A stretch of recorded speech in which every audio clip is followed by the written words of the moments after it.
یہ ذرا سمجھنے کی ضرورت ہے.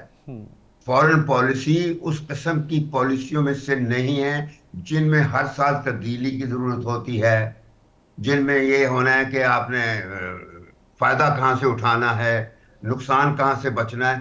بھائی foreign policy is nothing but external reflection of what you are from with in.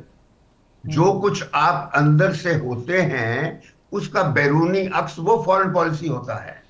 اگر وہ عکس آپ کا ٹھیک نہیں جا رہا تو پھر آپ کی فارن پالیسی ٹھیک نہیں ہے, اور اگر وہ ٹھیک جا رہا ہے تو پھر فارن پالیسی ٹھیک ہے. ٹھیک کیسے جائے گا؟ ٹھیک جائے گا کہ پہلے آپ کا گورننس کا سٹرکچر ٹھیک ہو.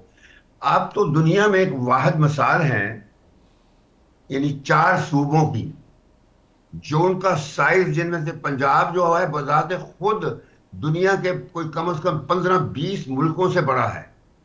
یعنی آپ کی جو صوبائی سٹرکچر ہے وہی ڈیفیکٹو ہے, اس کو آج تک کبھی سوچا ہی نہیں. اور اس کی وجہ ہے, میں بتا دوں کہ آپ کے حکمران جو ہیں نا, ان میں کبھی بھی کیلیبر نہیں رہا, کمپیٹنس نہیں رہی. انہوں نے دیکھا کہ حکمرانیت صرف یہ ہے, ایک تو خاندانی وراثت ہونی چاہیے کہ میرا بچہ ہے وہی حکمران بن سکتا ہے. میں ان باتوں کے بالکل خلاف ہوں. یہ حکمرانی جو حیت ہے, ہیریڈیٹری سکسیشن کا سسٹم ہے, یہ تو فوری, یہ بادشاہتوں کے زمانے میں ہوتا تھا, خلافتوں کے زمانے میں ہوتا تھا. یہ جمہوریتوں کے دور میں تو یہ کہیں بھی نہیں ہوتا. اب آپ کے ہاں ایک ایسا ہے کہ 2 خاندان ہیں, وہ گزشتہ 50 سال سے اس ملک کو انہوں نے یرغمال بنا کے رکھا ہوا ہے, اور ان کو خود پتہ نہیں ہے, نہ ان کے پاس کمپیٹنس ہے, نہ انڈرسٹینڈنگ ہے کہ اکنامک گروتھ کیا کہتے ہیں. اکنامک گروتھ کو وہ فائنانس منسٹر کسی بینکر کو لگا دیتے ہیں اور بس وہ دیکھتا ہے ڈیبٹ کریڈٹ کیسے کرنا ہوتا ہے. اور پھر یہ دوسری بات آپ یہ سوچئے کہ جب آپ آزاد ہوئے تھے تو وہ انگریزوں کا سسٹم تو ختم ہونا چاہیے تھا. انڈیا نے پہلے 3 سالوں میں اس سسٹم سے نجات حاصل کر لی تھی جو انگریزوں کے زمانے کا تھا, کلونیل سسٹم. انہوں نے پہلے 3 سالوں میں 1947 سے 1950 تک اپنا آئین بنا لیا, اپنی اکنامک ریفارمز کر لی, اپنی پولیٹیکل ریفارمز کر لی, اپنی ایڈمنسٹریٹو ریفارمز کر لی, اپنی لینڈ ریفارمز کر لی, اور اپنی فوج کا رول ڈیفائن کر دیا. تو یہ, اور سب سے بڑھ کر تو یہ ہے کہ آپ کا آئین بن گیا تھا. بدقسمتی یہ ہے کہ ہم نے we took 9 years from 1947 to 1956, 9 years and 8 governments. یعنی ان 9 سالوں میں 8 حکومتیں ہم نے ایک دوسرے کی ٹانگیں کھینچ کے بدلی, سمجھ گئے, اور اس میں سپیس دیتے رہے فوج کو. یہ سیاستدانوں کا کام تھا, کیونکہ وہ سوچتے تھے کہ فوج کو ساتھ ملا کے ہم نے چلانا ہے سارا. دیٹ از ہاؤ ہمارا ایک ڈیفیکٹو سسٹم ایوالو ہوا ہے, جو آج تک وہی چل رہا ہے, اور ہم اسی کی نمونہ بن چکے ہیں اسی کا. تو میں بار بار یہ کہتا ہوں کہ ہمیں جو ہوتا ہے نا, جو ریوائول ہوتی ہے, یعنی پاکستان کی اکانومی جو ہے وہ صرف کنسسٹنسی ان میکرو اکنامک پالیسیز کے ذریعے سے ہوتی ہے. یعنی اگر جب صرف معیشت کی بات کرتے ہیں, and optimum utilisation of countries and natural and human resources, جی sir, particularly development of agricultural and industrial and technocratic base. تو سب سے بڑا جو ہے نا اصول وہ یہ ہے کہ self Reliance, austerity, simplicity, they should be the cardinal principles of your national life in all its spheres. Loans are not, دیکھیں میں باہر رہ کے ہمیشہ یہ کہا کرتا تھا کہ ہماری اکنامک پالیسی ہم بہت چلا رہے ہیں. یعنی میں 40 سال فورن سروس میں رہا ہوں. جب لوگ مجھ سے کہتے تھے کہ کیا تھی فورن پالیسی, میں کہتا تھا ہماری فورن پالیسی بہت اکنامک پالیسی چلتی تھی, کیونکہ ہم ہمیشہ قرضے لیتے تھے. قرضے لینا ہی ہماری اکنامک پالیسی بن گئی تھی, فورن پالیسی بن گئی تھی. اصل چیز یہ ہے کہ یہ سب سے اہم بات جو سمجھنے والی ہے, لون جو ہوتے ہیں they are not capital, they are a liability. Foreign aid and loans will have to be dispensed with while focusing on domestic material, wealth and human resources. اس وقت تک آپ کی جو ڈومیسٹک ویلتھ اور ریسورسز کارآمد نہیں ہوں گے جب تک آپ باہر کی امداد اور لون پر رہیں گے. اور اسی پہ نہیں، آپ نے ابھی مثلا دیکھیے آپ کے لوگوں نے پرائیویٹائزیشن پی آئی اے کو پرائیویٹائز کر، یعنی نیشنل فلیگ بیئررز کو آپ نے پرائیویٹائز کر دیا، ایئرپورٹوں کو پرائیویٹائز کر رہے ہیں. لیکن آپ نے جو ضروری چیزیں کرنے والی ہیں وہ نہیں کی ہیں. ایک تو سب سے بڑھ کر تو یہ ہے کہ جو آپ نے ہرے نمبر کی گاڑیاں لوگوں کو دی ہوئی ہیں، یہ انڈیا نے بالکل کسی کو اجازت نہیں ہے. امریکہ، برطانیہ، سب وہاں پہ جو پالیٹیشینز ہوتے ہیں، ممبرز ہوتے ہیں پارلیمنٹ کے یا سینئر آفیشل ججز، وہ اپنے ٹیکسیوں پہ سفر کرتے ہیں، سب ویز پر سفر کرتے ہیں. کسی کے پاس سرکاری گاڑی نہیں ہوتی ہے. انڈیا میں بھی میں بتا رہا ہوں ہم نے وہی انگریزوں والا سسٹم رکھا ہوا ہے. جب تک آپ یہ ہرے نمبر والی پلیٹوں کو ختم نہیں کریں گے، اور ٹھیک ہے سب افورڈ کر سکتے ہیں. میں بتاؤں، میں نے نواز شریف کو کہا تھا جب وہ پرائم منسٹر تھے لاسٹ ٹرم میں 13 سے 18 سے، میں نے کہا تھا کہ یہ بند کرو اور تم اس کو مانیٹائز کر دو، لوگوں کو سیلری کے ساتھ الاؤنس دو اور ٹرانسپورٹ کا، اور یہ گاڑیاں جو سرکاری ہیں یہ ڈرائیوروں کو آپ آکشن کر دیں تاکہ اس کی پھیلاؤ ہو جائے، اس کا فائدہ لوگوں کو ہو جائے، وہ کمائی کریں گے اس سے. تو یہ مگر کوئی مانتا نہیں. یہ بیوروکریسی جو ہے سب سے بڑی کرپٹ بیوروکریسی دنیا میں پاکستان کی ہے. لارجسٹ بیوروکریسی ہے، یعنی جس نے صوبوں کے سائز دیکھی ہے بیوروکریسی کے، اتنی بڑی بیوروکریسی آپ کو امریکہ میں نظر نہیں آئے گی. میں سر نے امریکہ کے شمشاد صاحب، بڑے بڑے شہروں کی آپ نے اتنا وائڈر ایک اینگل دیا، اور اس اینگل میں ایک بات خاص طور پہ آپ نے جو ذکر کی کہ وہ ایک فیوڈلزم جو پاکستان میں پچھلے لائک 78 ایئر سے چل رہا ہے، اور بیسیکلی ہوتا کیا ہے کہ وہی لوگ ہیں، وہی خاندان ہے جو پارٹی بدلتے ہیں، نام بدلتے ہیں، 1 2 3 that parties, but the same people like کوئی چاچا ماما، اس طرح کی سچویشن میں. تو یہ جو سسٹم ہے، یہ پارلیمنٹری سسٹم جس کو ہم بیس بنا کے ہم سمجھتے ہیں کہ ہماری اکانومی آگے چل سکتی ہے یا ہم آگے بڑھ سکتے ہیں ود دس کائنڈ آف، یہ جیسی بھی ہمارے پاس جو شرفا ہیں، جس طرح بھی اشرافیہ ہے، تو یہ ایک ڈیمیجنگ سچویشن جس کو آپ نے ہی ہائی لائٹ کیا کہ انہوں نے انڈیا نے فوری طور پہ سب سے پہلے اسے ابالش کیا. Should not we take some measures for that? میں آپ کو بتاؤں کہ بنگلہ دیش نے ختم کر دیا ہوا ہے. یہ صرف آپ کے ملک، واحد ملک ہے دنیا میں جہاں یہ سب چیزیں چل رہی ہیں.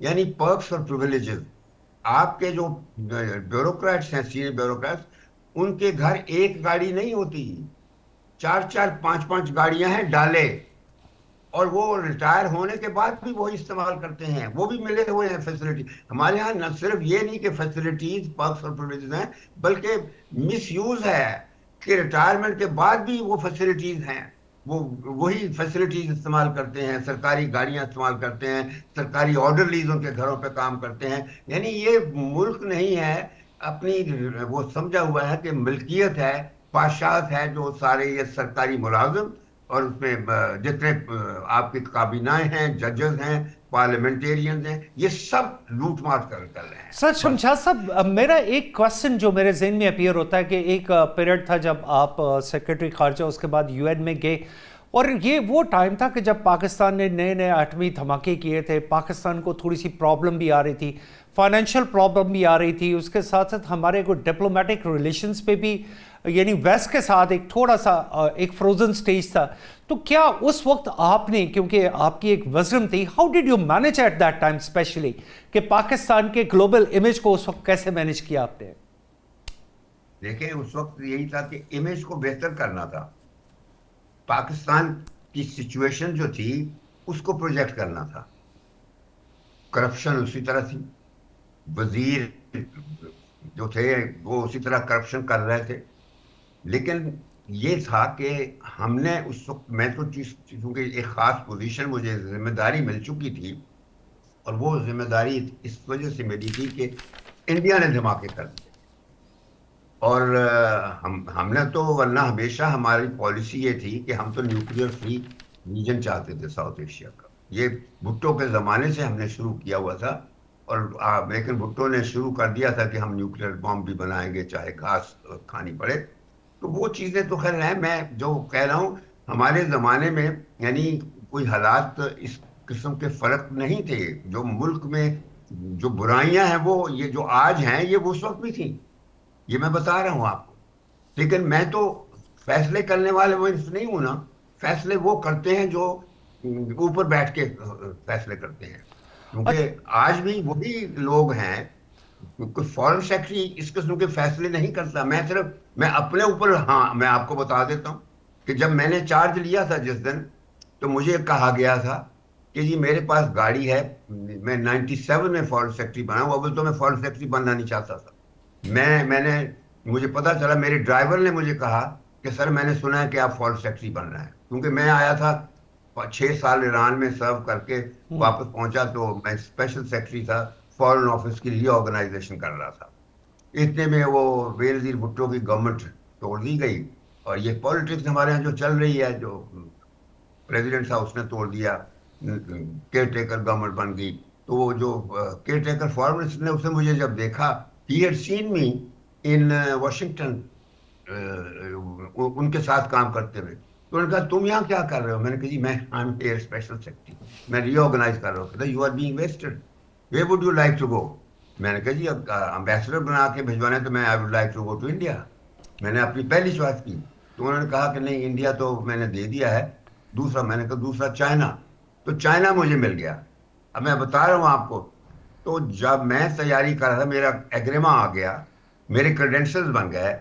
1 ہفتے بعد میں نے چائنا کے لیے روانہ ہونا تھا. میں دفتر جا رہا ہوں تو راستے میں ڈرائیور مجھے کہتا ہے کہ سر میں نے سنا، کیونکہ الیکشن ہو گئے تھے اور نواز شریف کو 2/3 میجورٹی مل گئی تھی. وہ ابھی اوتھ نہیں لیا تھا، لاہور میں اس کی ٹوین بنا رہا تھا. تو مجھے ڈرائیور نے کہا کہ سر میں نے سنا ہے آپ فارن سیکرٹری بن رہے ہیں. مجھے بڑی پریشانی ہوئی، کیونکہ میں اس کرپٹ سسٹم میں کام ہی نہیں کرنا چاہتا تھا. یہ میں آپ سے شیئر کر رہا ہوں کھل کے. اور اس وقت بھی تو میں اپنا بریف کیس رکھا دفتر میں اور میں لاہور آیا. Lahore I located the man who was putting up his team. وہ تھا انور زاہد مرحوم، جو تھا وہ سول سروس کا بندہ تھا. آئی نیو ہم. وہ جب تہران میں میرے ساتھ ہوتا تھا، وہ RCD میں ہوتا تھا، میں ایمبیسی میں ہوتا تھا. تو خیر میں نے کہا کہ دیکھو، یہ میں نے ڈرائیور نے یہ بتایا. کہتے ہو تمہارا ڈرائیور ویری ویل انفارم. تو اب آپ یہ بھی دیکھ لیجیے ہمارے سسٹم کا کہ یہ مجھے ڈائلیما پتہ ہے نا چلتا ہے. سر شمشاد صاحب، یہ تو سسٹم کا ایک ڈائلیما ہے کہ اتنی امپورٹنٹ نیوز اور اتنے امپورٹنٹ بندے کو، اور اگر یہ اس طرح کے لوگ بریک کرتے ہیں. ہاں ابھی سنیے. اور میں نے پھر یہ کہا کہ I don't want to be the foreign secretary. کہتا ہے کیوں؟ میں نے کہا میں چائنا جا رہا ہوں اور میں یہ پولیٹیکل سسٹم میں کام کر ہی نہیں سکتا. میں نے صاف کہہ دیا. اور دوسرا یہ ہے کہ چائنیز ول مس انڈرسٹینڈ. تو کہتا ہے میں اپنی طرف سے کوشش کر لوں گا، تو باقی پھر دیکھیں. تو میں یہ کہہ کے واپس آ گیا. جس دن نواز شریف نے اوتھ لیا ہے، اسی دن میرے ڈائریکٹ فون ہوتا ہے ہمارا پرائم منسٹر کے ساتھ. میرا اسپیشل سیکرٹری کے طور پہ میرا فون تھا. تو وہ بجا اور روز کہ میں نواز شریف بول رہا ہوں. شمشاد صاحب میں نے سنا ہے آپ میرے ساتھ کام نہیں کرنا چاہتے. یہ میرے لیے بہت بڑا ایک تہمت تھی پروفیشنلزم کے حوالے سے. تو میں نے کہا نہیں، ایسی بات نہیں، میں دراصل چائنا جا رہا ہوں، چائنیز ول مس انڈرسٹینڈ. اور ایسے بھی مجھ سے 2-3 بندے سینئر پڑے ہوئے ہیں. میں نے یہ کہا آپ ان کو دیں جگہ، اصول کے مطابق کریں. This is what I said. اس نے کہا کہ آخر میری باتیں سننے کے بعد، شمشاد صاحب کیا میں توقع کر سکتا ہوں کہ آپ میری ٹیم کا حصہ بنیں گے؟ How could I say کہ no sir, I will not work with you. سر شمشاد صاحب یہ تو آپ کی credibility, this goes into your favour. اور تو میں نے کہا این کہ ایڈمائریشن تو آلسو. میں نے مان لیا. اور پہلے ہی اس نے مجھے، میں 2-3 باتیں بتا رہا ہوں آپ کو. اس نے کہا کہ ایک سمٹ کروانی تھی وہاں اسلام آباد میں OIC کی. ہماری گولڈن جوبلی جو ہوتی تھی 97 میں، وہ ہونی تھی پاکستان کی 50 سالہ. تو یہ کروانی ہے. تو وہ میں نے بڑے زبردست طریقے سے کروا دی تھی. پھر اس نے مجھے کہا کہ شمشاد صاحب انڈیا کے ساتھ تعلقات نارملائز کر دیں. وہ میں نے مارچ سے لے کر جون 3 مہینوں میں انڈیا کے ساتھ وہ کمپوزٹ ڈائلاگ کا ایگریمنٹ نیگوشیٹ کیا جو 50 سالوں میں کبھی کسی نے نہیں کیا تھا. اور وہ آج بھی پڑا ہوا ہے اسی طرح، کیونکہ ہم نے خود اس کو ڈیریل کر دیا تھا. ہمارے یہاں کارگل شروع کر کے فوجیوں نے آپریشن شروع کر دی. ادھر ہم امن کی باغ بنا رہے تھے، امن کے سٹرکچرز کھڑے کر رہے تھے، اور ادھر انہوں نے کارگل کر کے وہ سر شمشاد صاحب میں کیونکہ آپ سے تو بہت ساری چیزیں سیکھنے کو ہے، کم از کم میرے لیے تو یہی لائک یو بتا آر رہا ہوں، میں مینٹر. آج یہ باتیں نہیں کرنا چاہتا، میں اکانومی پہ فوکس کرنا چاہتا ہوں. آپ اس وقت کی بات کریں، میں صرف یہ کہوں کہ جب میں فورن سیکرٹری تھا نا تو مجھے کہا گیا کہ سر آپ کے لیے گاڑی کیبنٹ ڈویژن سے منگوانا چاہتے ہیں. میں نے کہا میرے لیے کوئی گاڑی نہیں آئی، یہ میرا آرڈر سے. میں نے کہا کوئی پرانی فورن آفس کی پرانی بتاؤ گاڑی پڑی ہے؟ انہوں نے کہا جی ہاں پڑی ہے، 92 کی، یعنی 97 نہیں، کوئی 92 کی سرکاری گاڑی جو تھی وہ. میں وہ گاڑی استعمال. Shamshad sahab I have to go for many questions کیونکہ آپ کے سے پوچھنے کے لیے تو بہت کچھ ہے. Sir like you see the recent regime in India, خاص طور پہ جب بی جے پی کی حکومت ہے اور جس طرح کا ان کی فنیٹک سوچ ہے، آپ کو لگتا ہے کہ being a good relation ship with India for کیا ایسی کوئی پاسبلٹی ہو سکتی ہے ان فیوچر کہ کوئی ایسا ٹرن آ جائے کہ ہم لوگ اینیمیٹی کی بجائے ایک ساتھ کم از کم گرو کرنا شروع کر دیں؟ دیکھیں کتنا اچھا سوال کر دیا آپ نے. یہ میری مرضی کا سوال ہے. میں کہتا ہوں کہ امن کے علاوہ کوئی اور الٹرنیٹو ہوتا ہی نہیں قوموں کی زندگی میں. جو قومیں جنگیں لڑتی ہیں وہ قومیں کبھی بھی نشو نما نہیں کرتی. بس یہ ہے. وہ کہتے ہیں نا کہ قومیں پیدا ہوتی ہیں شعراء کی خیالوں میں. جو شاعر ہوتے ہیں نا بڑے بڑے مفکر، وہ اور وہ پھر سیاستدانوں کے ہاتھوں وہ تباہ ہو جاتے، کیونکہ سیاستدان ان کو پراپر طریقے سے چلا نہیں سکتے، اور نتیجہ یہ ہوتا ہے کہ پھر وہ آپس میں لڑائی یا پھر فوجوں کو تسلط مل جاتا ہے. تو بدقسمتی یہ ہے کہ گورننس نہیں رہتی. تو پاکستان کا جو برا حال ہوا ہے وہ یہی ہے کہ ہم یعنی جب میں ایک پھر بتاؤں کہ جب 99 کا کو ہوا تو اس وقت اب میں تو ظاہر ہے کہ حکومت میں جب حکومتیں بدلتی ہیں ہم تو ہر حکومت جو بدلنے والی کے ساتھ چلے جاتے ہیں. کام کرنا ہوتا ہے. ہم ریاست کے کام کرتے ہیں، حکومتوں کے لیے کام نہیں کرتے. ہم پاکستان کا حصہ.